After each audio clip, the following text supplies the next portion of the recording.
Good afternoon, good afternoon, good afternoon. Welcome to Southern HIV/AIDS Awareness Day. I'm Daphina Ward with Southern AIDS Coalition. I have the honor of serving as Executive Director, and I have a very esteemed guest with me today. And it's going to take folks a few minutes to get on, but we can do some quick little intros. So, Mr. Harold Phillips, tell folks who you are and where you're from. Hi, everybody. I'm Harold Phillips. I am the Deputy Director of Programs for NMAC, formerly known as the National Minority AIDS Council. And in this role, I oversee policy and programs and communications for our work that is focused on ending the HIV epidemic in communities of color. I'm really happy to be here. We are really glad you're here and really appreciate the work that you're doing and all the work you've done. So, our conversation, Harold, is supposed to be about the journey to joy or the journey to Southern joy. Our theme for Southern HIV/AIDS Awareness Day this year is Power to the People.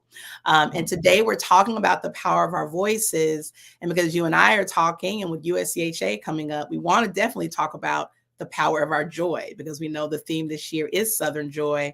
But before we dig into all that, because we're talking about the South, if you had to name one thing that you love about the South, what would it be?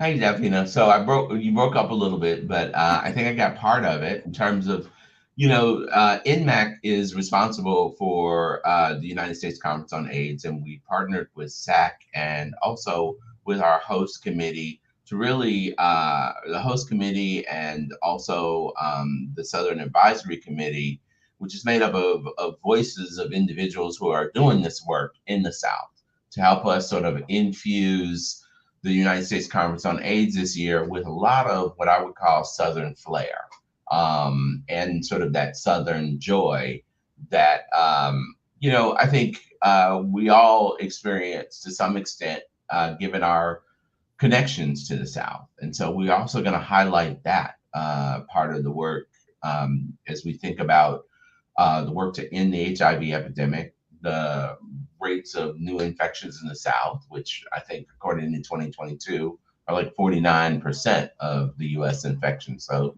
that over 38,000, 49% of that is in the Southern United States. But it's not all sort of gloom and doom, because we've been really intentional and focused on the South. I think overall, we've seen in the United States like a 12% decrease in new infections. And some of that is given our work focused on priority populations and on the South, sort of showing that when we are intentional about centering the work, that we can make a difference. And so that's why I'm excited about USCHA being in New Orleans this year, really highlighting some of the excellent work that's going on in the South, as well as some of the work we still have to do, and doing it all with good food, good music, and really enjoying that part of it too. One of the things I love about USCHA is that, we get to focus on the work and get new ideas and innovations from voices all across the country. But it also is, for many, it's an opportunity to re-energize and recommit themselves to the work. People get to show up and be their authentic selves, and connect with other people and sort of plug in and get recharged to go do the work. Yeah, absolutely. I appreciate the intentionality that NMAC has brought to the planning of this conference. It's been an honor to chair the Southern Advisory Committee with so many powerful Southern voices at the table. It's a committee of folks who are living with HIV, thriving with HIV in the South, doing the heavy lift in their communities, just with a range of experiences. And I know we bring a whole lot of opinions. And so we've appreciated partnering with you all in this effort. Something that has come up a lot as we talk about, you've mentioned what the statistics tell us, what the numbers tell us around the rates of HIV in the South.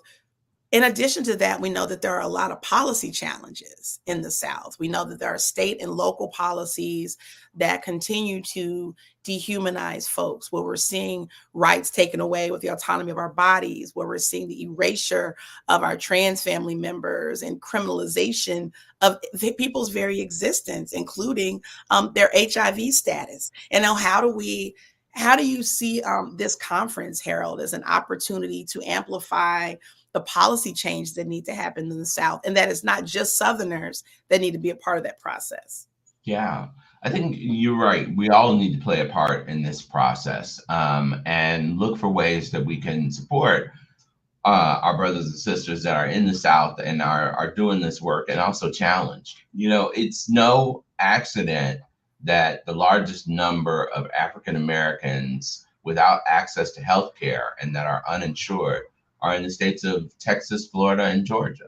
And those are states that have not expanded Medicare. So when Medicaid, and so when we talk about sort of access to care and those issues that are systemic, that are keeping people out of systems of care that can improve both their health and the quality of their lives, that is real, and that's part of our policy challenge.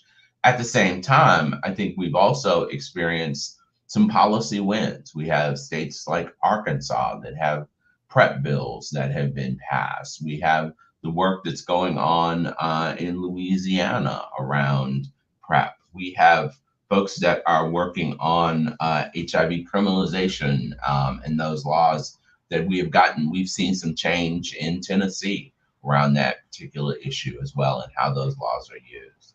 So I think it continues to be an uphill battle, if that sort of makes sense. That we and using things like Southern AIDS Awareness Day, as well as SACS Conference, USCHA, it is an opportunity for us to kind of regroup, recharge, and also strategize about how we can continue in this fight and in this work. It seems like we take 2 steps forward and 1 step back, but we are seeing a lot of gains in some states where we hadn't expected it. But I think it's due to some of the tireless work of the advocates on the local level, and those of us who are supporting them sort of in national and regional organizations as well. Yeah. And we need to keep that work up, especially as we think about what might happen in the fall. Yeah, I think you bring up a really important point that ties back to our theme, right? This whole idea of power to the people and the power lying that individuals hold in our hands. And so, in the face of all of that, what do you say to someone who is in a community where they are ostracized by policies and in practices in their communities, who don't feel seen, who don't have access? Like, where do folks draw that power from? What advice would you have in those instances for folks looking for their power? So I think,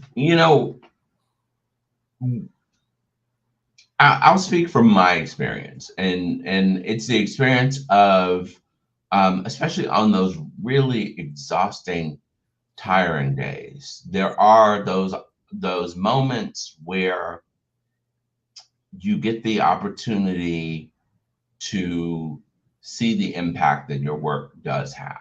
And it may not be, and I think that those opportunities sometimes come out of nowhere. People that you may meet, people that you may talk to. I've had people sometimes reach out to me via email and talk about just how much either being somebody living with HIV who's using their voice and using their platform has made, or even on the federal level, when I worked for the federal government, sometimes a change in policy could make a difference, or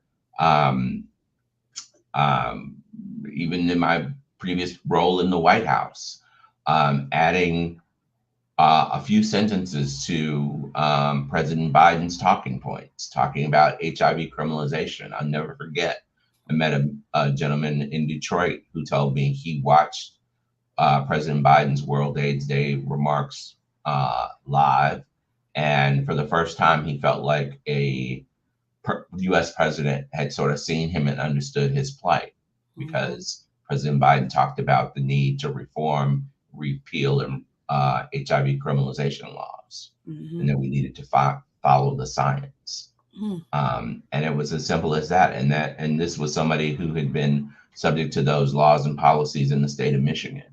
Mm. And so it really stuck with me that, we do have that ability. We keep doing this work, we keep fighting, we keep pushing. And those moments where someone says, this really impacted my life, or this Yeah. really helped me, is where Yeah. I sort of get recharged from. Mhm. And I think we It's all have those ability to sort of impact the folks. I mean, because we're not doing this just for ourselves. Many of right. us doing this work, Right. we're doing Right. it, for others and other communities. So, yeah. I mean, we know that you worked in the White House, and of course, most people don't have that opportunity and may not be able to influence the president of the United States in his remarks. But wherever someone sits, like that opportunity, that positioning, right, to be an Right. influence. I do wonder, as you've made the transition from the White House to being with us here in community in your role in NMAC, have you felt a power shift? And what has that felt like? And can, even like the perceived power, Mhm. right? Like how Right. have you navigated that change? Oh, that's a really good question. I think the adjustment has been, for me, really good, in terms of being able to be out of government at this point in time and still sort of use what I learned in government to help impact the community, and also working at an organization like NMAC that is still sort of committed to the work that I was committed in my federal role.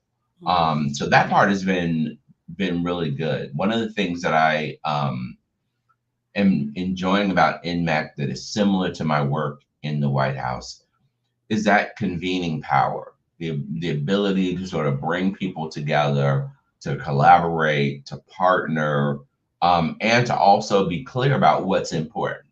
And I think that NMAC, sort of being around for over 37 years, has gained that reputation and that influence.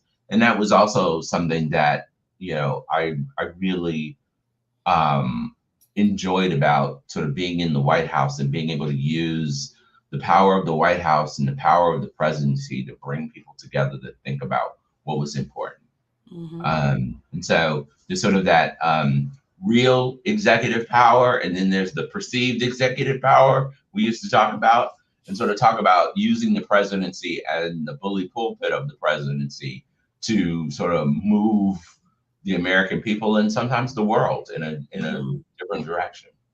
Yeah. I think that's so good and it's so important. And I'm wondering, for someone who might be watching who is feeling powerless, what advice would you give them? The advice that I would give is use your voice, speak up, Mhm. and also look for those opportunities where you can speak and share that lived experience.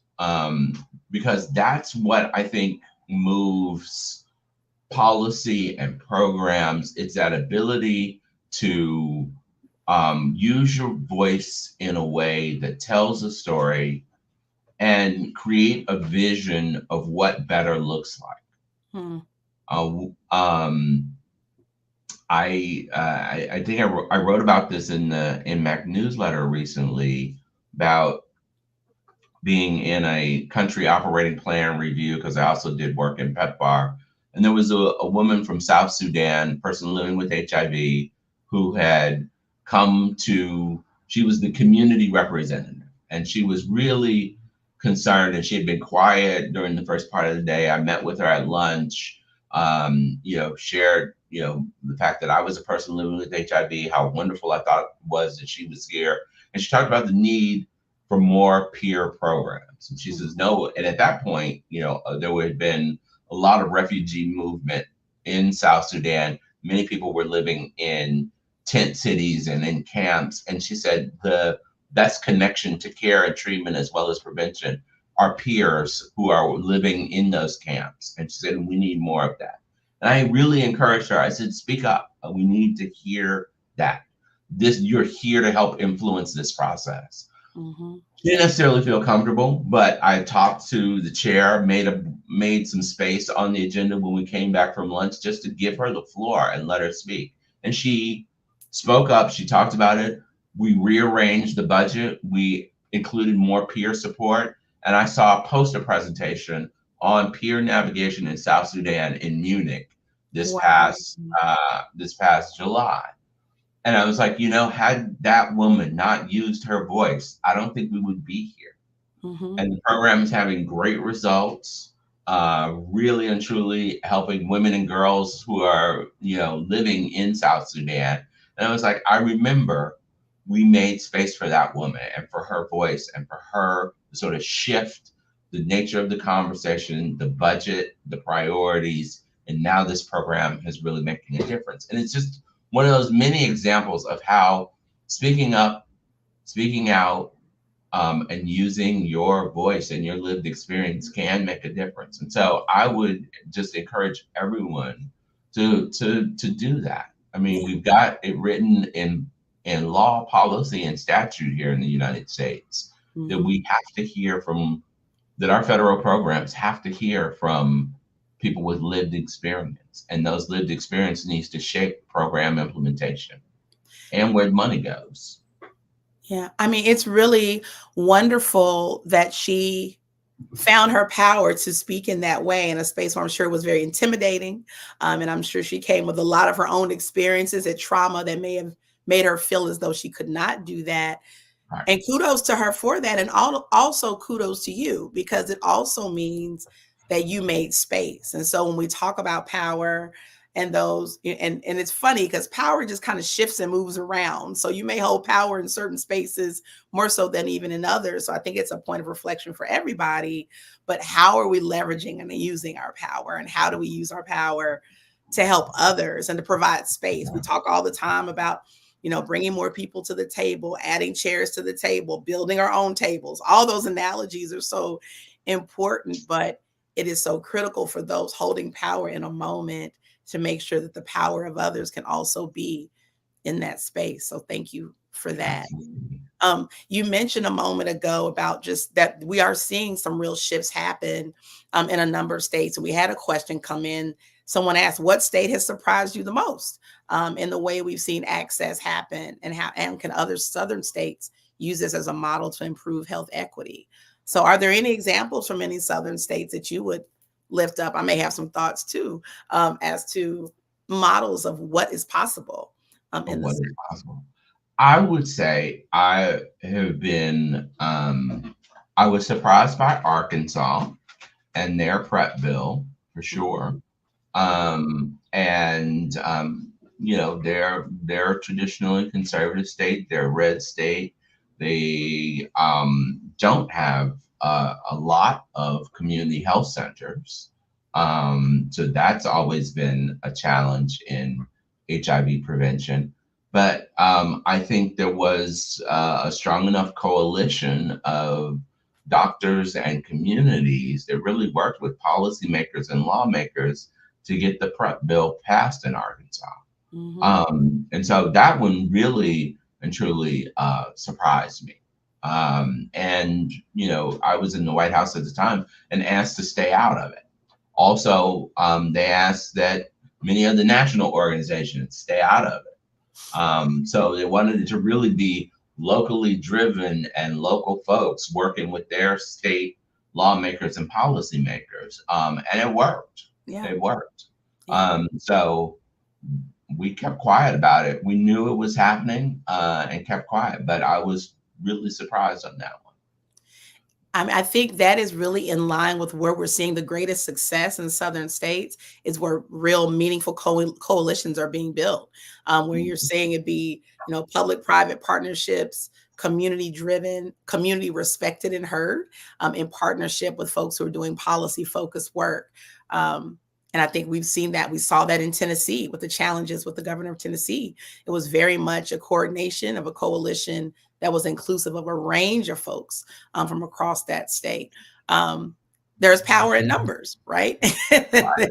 um, And there's also power from making space for maybe even difference of opinion on approach, but recognizing that we all want the same thing.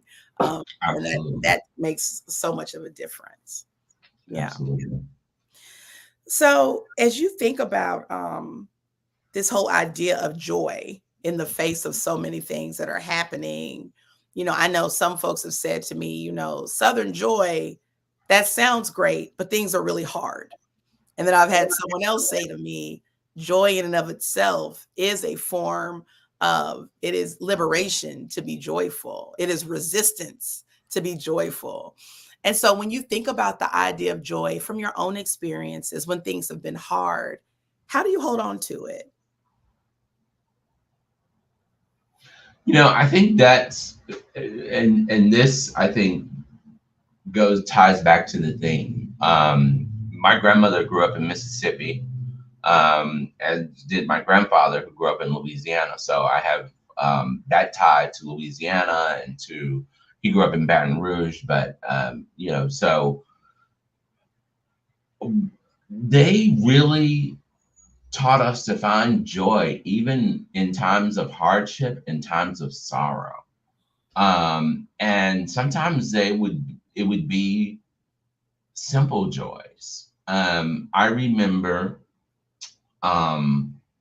how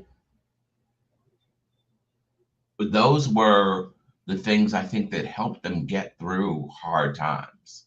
And when I think about sort of my life now, and I think about their lives, and I think about growing up in the segregated South and some of the things that they had to face, and the fact that for many of us, I think holding on and realizing that things may be tough, things may be hard, but right now we are the representation of the dreams that many of our ancestors held. Mm-hmm. That kind of gives me joy, and that gives me strength to continue to push for that brighter day. And also helps me feel better about whatever I'm going through right now. It might be bad, but it was not as bad as some of those things that they experienced. Right. And that it can be better for a next generation, and that I'm going to continue to work and push for that. Right. Absolutely. Absolutely. And recognizing that you don't have to do it alone. Mm-mm. Yeah. You don't have to do it alone, and you don't have to do it all. And you don't have to do it all. There are partners in this work. There are others, right? Yeah. So, this past weekend, Southern AIDS Coalition hosted our SOS conference in Atlanta, which is all about centering Southern Black LGBTQIA plus folk.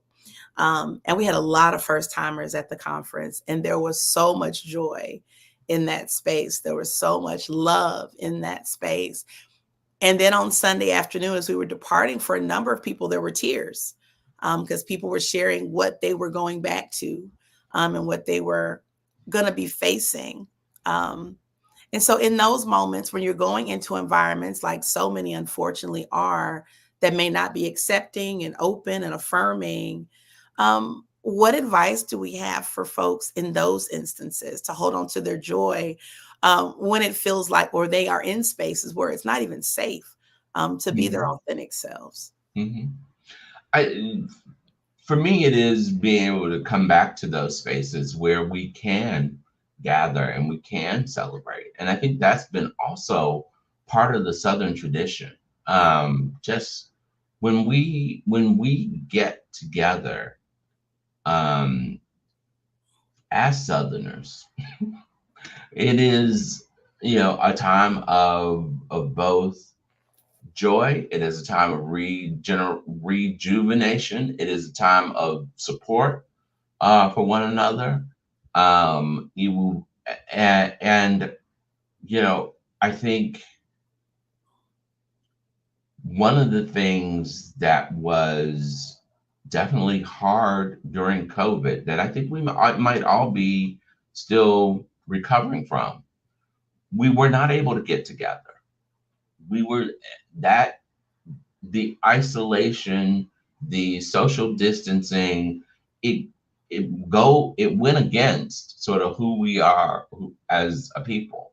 Yeah. And so as we kind of reclaim some of these spaces and the opportunities to come together, officially they call it networking, but it but which is the fancy word for it, but that opportunity. It's fellowship in the South. It's fellowship. Fellowship, yes, yes, there is that. The fellowship it's really important, and I think being able to find those spaces and even finding your tribe and being able to fellowship together, not so much maybe at some of our national conferences, but also locally. Who are those people that you can have fellowship with and break bread and just lay around and have some music and just be affirmed?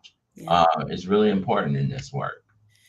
So we have a question that I think we've started to answer, but from Instagram asking, how's the community deal with constant federal administration changes?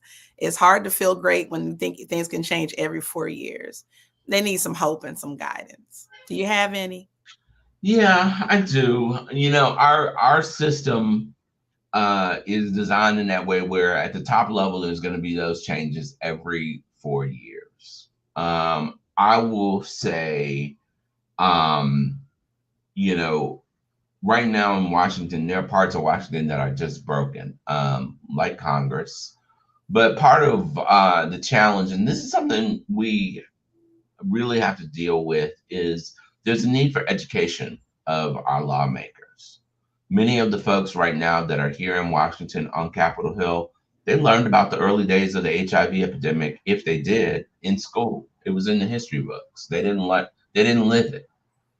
And so we have a lot of work to do, I feel, to educate them, to get them to understand both our history, but also where we are now. And I would say that since I've worked at the highest level of government, there are those who are well-meaning, but also lack an understanding because they didn't live this. Yeah. And so there are opportunities there because they are caring individuals to help educate them and make sure that they understand sort of our communities and the community needs. And so as we think about sort of the election and we think about candidates, it's really important to know where candidates stand on the issues. And they may not know everything, but are they willing to learn? And is that something we can see or we get from them as they sort of stomp around the country and do speeches and rallies and all the rest of it? Yeah. I encourage our friend to find your people and your network of support, because there is hope in being reminded that whatever changes in Washington, because Washington changes all the time, that you have a community where the work will continue and has to continue. We've been doing it for so long, right? No matter what's happening at the top, we still find a way to get that work done. So one, you're not alone. It's hard. And it is very hard because we're doing hard work, and hard work means you're putting your all into it. And so you definitely need to find wherever your resource for support might be, and recognize that Washington, while holding a lot of power, does not hold all the power, and that you have what it takes and we have what it takes in our communities. Now, we definitely need more resources. And we also can't look to the Fed to be our sole source for that either. And so we really have to do more work. That's the collective we're talking about, collectively, to think about what is required for our movement, for every person living with HIV to have everything they need to live a healthy life and thrive, and how we prevent transmissions, making sure everyone has access to the full toolkit, including biomedical interventions to prevent new transmission. So like Harold mentioned, that's why it's so important to find a space of folks who can be a source of support, because it gets daunting. It really does. And you are not the only one that loses hope from time to time. So realize that too, that we all are feeling all the things. COVID changed us. I mean, it did. And it's still hard. And we haven't even talked about, how you find joy in the face of like the mental health challenges. and just all the things that come with wanting to make a difference when things are hard. But that's a great question, and I appreciate that. So as we prepare to, I guess we're at time. I can't believe it. That went really fast. It did go fast. But as we think about power, and if you think about your role, and I tell you all the time, I am so appreciative of everything you do. You have modeled in your leadership what it means to show folks their own power and bringing people to the table into spaces. And thank you for modeling that for so many of us. But we'll end on a light note. And I want to know, if you had one superpower, what would it be? Oh, well, my superpower that I would want would be to be able to change things, to transform things, to make things sort of like from solid to liquid or gas, or just, I think that kind of like magic power to like make walls disappear, that sort of thing would be my superpower that I would really, truly want. You could be one of the X-Men. It's very cool. Yes, exactly.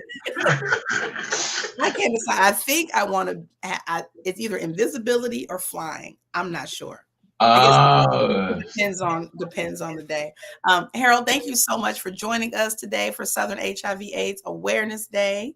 Yes, thank you. Thank you to NMAC. We are so excited to see everyone in New Orleans, where we explore Southern joy and Southern power and Southern transformation and Southern all the things. And tomorrow, join SAC on our socials as we explore the power of our history, which is critically important as we're talking about how we transform the region. So thanks again to Harold. Thank all of you for joining us, and let's continue to lift up Southern HIV/AIDS Awareness Day. Have a great one. Thanks. Thank you.